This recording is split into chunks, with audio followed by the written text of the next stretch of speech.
মদিনার সাহাবীদের মধ্যে সবচেয়ে গরীব সাহাবী ছিলেন সাইয়েদনা বেলাল রাদিয়াল্লাহু তাআলা আনহু। নিজের লজ্জাস্থান ঢাকার কাপড়টা ছাড়া তার কাছে দ্বিতীয় কোনো কাপড় ছিল না। সকালে যদি খাবার পেত, দুপুরে খাবার ছিল না, দুপুরে পেলে রাতের জন্য ছিল না, আজকে খাবার থাকলে কালকে নাই।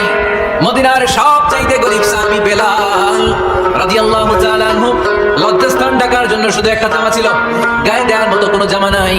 এই সাহাবীর মতো গরীব কোনো সাহাবী মদিনার জমিনে নাই। এই বেলাল রাদিয়াল্লাহু তাআলা আনহুকে বিশ্বনবী ডেকে বললেন, ইয়া বেলাল আনফিক ইয়া বেলাল লা তাখশা মিন যিল আরশি ইকলালা।